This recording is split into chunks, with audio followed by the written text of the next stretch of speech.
Hi, this is Gayle with BERNINA of Naperville. And do you remember a bracelet that I wore in the unboxing video for the BERNINA 735? Well, our friend Diana does, and she has been asking me about how to make this bracelet. Was it made on a serger? Did I make it? Where did I find it?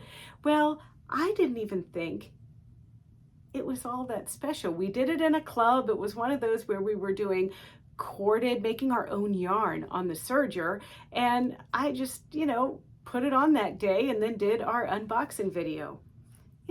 It's the little things that people notice, don't you think? Well, let's have a look and see how to set up your serger and do this easy project. Well, here's the bracelet that started it all. It's a little rough for the wear because I just made it really quick. I wasn't paying attention to what I was doing, but I was wearing it when I was doing an unboxing video. And you all pay a lot of attention to my nails and my bracelets and whatever. So kudos to you there. But this is actually very easy to recreate, and I used it on a serger that has the ability to do a rolled hem. That's the #1 criteria.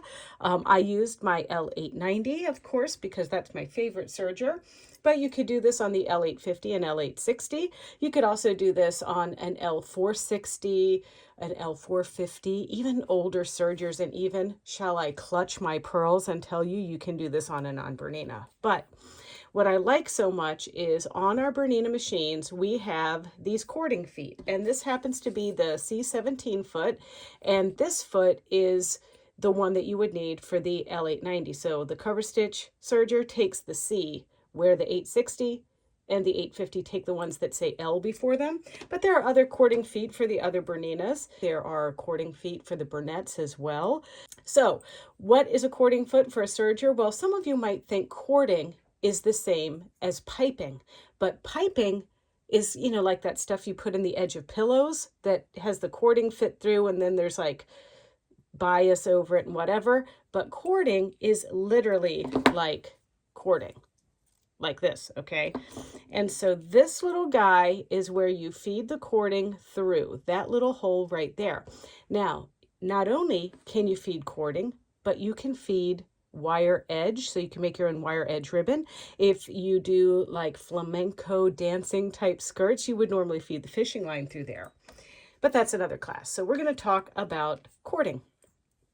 Now, this technique, I learned it out of a book called Creative Serging, co-written by my friend Nancy Bednar, who I call her the Overlocker queen of the upover, whilst her partner that wrote that book is the overlocking queen of down under, right? So you just need to make a whole bunch of this stuff. And honestly, I have enough of this cord to make a gajillion things, but I thought it might be time to branch out and do another color. And you can hear Bonaparte squeaking his toy in the background. He's very proud of it. But this is some of the thread that I'm going to use to make my cording. This is Wonderfil Razzle. Now there's also a Wonderfil brand Dazzle that is this kind of thread, but it has metallic in it. Now that's not to be confused with Razzle Dazzle, which is a superior thread designed by Ricky Timms to go in the bobbin. But nonetheless, we can use all of these different threads to make something really exciting. So now it's mostly about playtime and what kind of threads do I want to put together to make something fun. Now I have to tell you, usually you need something thicker than just one strand. So I could put a few different strands of this together, kind of mixing and matching these guys, or I could take several strands off of the spool and do several strands of black, which is what I think I'm going to do because I want something kind of simple with a little bit of bling. This bracelet, let's see here, we have about 1, 2, 3, 4, 5, 6, 7, 8. We have about 8 strands in here. So I'm going to just cut 3 strands, 64 inches long each. All right, so after I cut my pieces, I used an empty spool, and I'm just wrapping this on here, these 3 strands that I've cut together, so they don't get tangled. Now I also want to show you a little trick. So this is just a piece of Metler coordinate thread. This is like buttonhole twist or whatever. And I like to use it like a little threader. So I'll take a bit of my cording that I've just made and I'll fish it by making a loop with this yellow thread here, like this. And then this is how I'll feed my thread through my foot. And I'm going to place this on my machine, and we're going to set our machine up for a 3-thread rolled hem. So I'm going to pick an overlock stitch, and it's going to be the 3-thread rolled hem. And I happen to know that that is stitch number 8. So I'm just going to select that, and I'm going to let my guided access prompt me through everything. I'm going to be unthreading everything, and then I'm not going to be putting that C11 foot on there. I'm actually going to be using my cording foot that I showed you earlier. And just a word of wisdom here. If you are unsure of what one of the symbols mean, you can easily just click that little video camera icon to show you what it means. In this case, it's our presser foot pressure.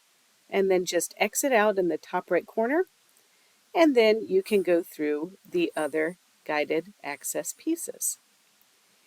And that one happens to be the knife cover, and in this scenario we're taking off the cover stitch plate, and now we're putting the knife protector on because this is an overlocking stitch. And then we'll just scroll through. The upper looper converter is not used, even though we're doing a rolled hem but not using fabric. I still will engage my rolled hemmer, and now it's time for threading it. I'm going to be using my Wonderfil 12 weight thread in my upper looper. That's the blue path. And then I'm going to be using Serger in the lower looper and Serger through the needle. It matches that other thread perfectly, and you know what? I have enough fun with my variegated Wonderfil and my razzle.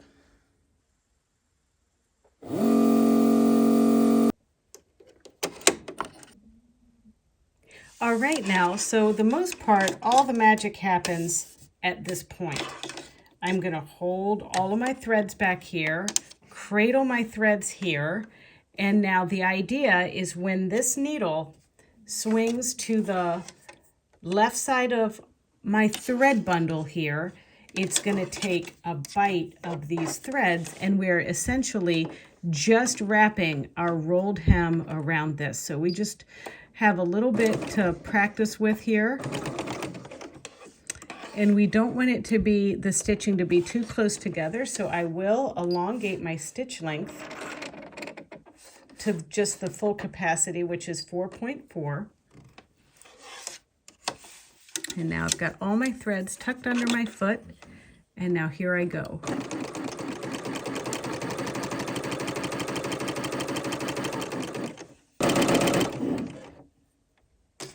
And there's my cording. Now I could pull a little bit faster, and more of the black will be exposed. And I just want to remember to give my cording that I have a little bit of slack. So it's just, for me, it's the right amount of pull to get the level of covering that cording that you want. If you want a lot of black showing or a little black showing.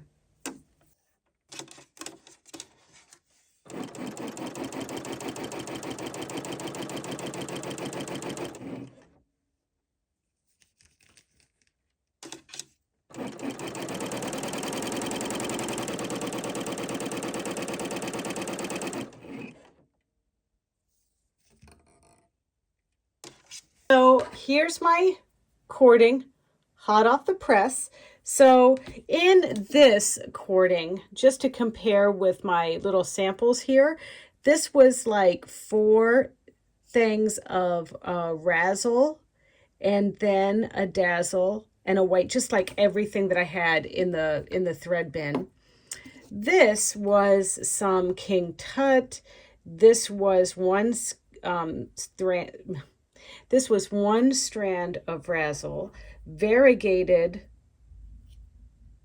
Wonderfil 50 weight, and then I think we had some 12 weight mixed in. So you can just see, you know, we can create all different kinds of colors with this. So, but the one thing I want to do now is kind of cut my pieces, and I'm going to cut them into about 8-inch sections for right now. So I'm going to measure 8 inches because I have a 6-inch wrist, but I need a little bit of stuff to play with. And I want about 8 inches, or I want about 8 of these that are 8 inches. So once I have all of my pieces cut, I took a piece of vinyl. This is fusible vinyl, and it's just a scrap I had left over from something else. And I put a little bit of fusible web on there, and this is going to act as a temporary tape, and it also will help fit into these little gripper guys like this. So I'm going to bring you over here to the iron and show you how I press this into place.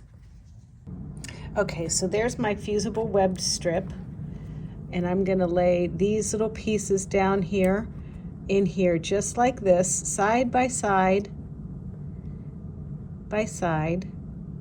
You will feel like you are completely all thumbs doing this, just so you know. And then we want to make sure that we're fitting it in this size of this little clamp there.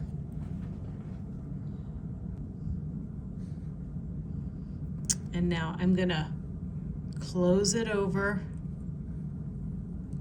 and we're gonna press. After we squeeze everything, the width of this, I think I can get it squished together more.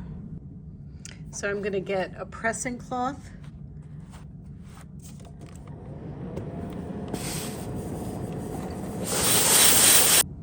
And now there's my piece that will fit in there, okay?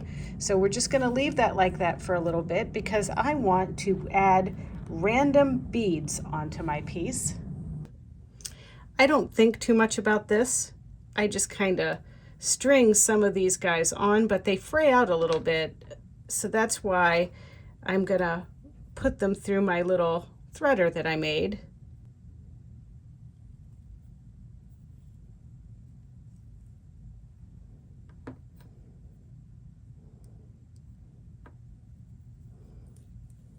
Okay, like that one, and then maybe this one. This one needs to be scooched a little.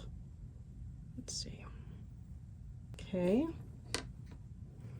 maybe another one over here. These are just little wooden craft beads. Nothing exciting about them or anything. But you need to make sure that you get a bead that has a hole large enough for this cording. So many of the beads, you know, they just are willing to accept like the nylon string or whatever, and those holes are going to be a little too small for this.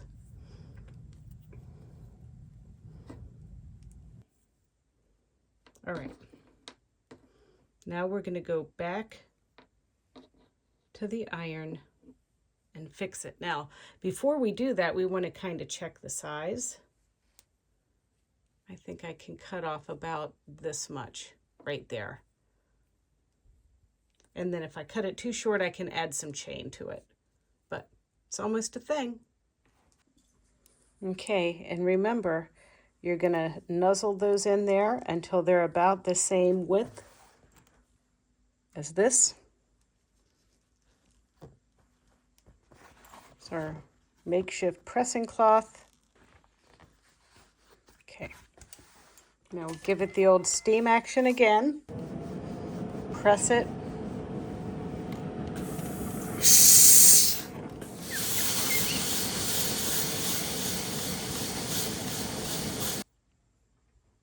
Let's check the size. Okay, totally cool. So now what we're going to do is we're going to cut this really close, just like right there. Perfect.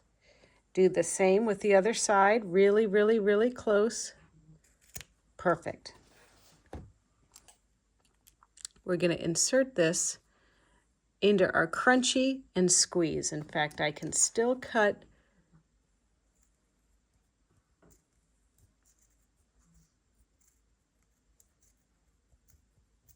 a wee bit off there because we don't want to see any of the vinyl once it's in our holder. So now I'm going to go get my pliers and squeeze that together. Okay, so here it is. I just need to add our fasteners onto the end here, but then I've got my little bracelet. What do you think? You gonna give this a try? As you can see, I had to get out the old binoculars to, put these little clasps on, but I did it. And, you might enjoy this. You might make it a totally different way. You might add different beads, but you know what? Whatever you do, have fun doing it. Have fun playing with your serger, because think of the possibilities. This could be a necklace.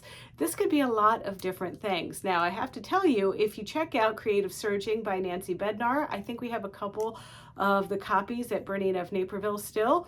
You might even be inspired for more ideas for this technique. So don't forget to tune in to our BERNINA of Naperville YouTube channel for other tutorials where we serge, we sew, we embroider, and we do some other fun things too, like quilting. All right, it's easy to find. It's youtube.com/BERNINA of Naperville, and we hope that you like, comment, and subscribe. See ya.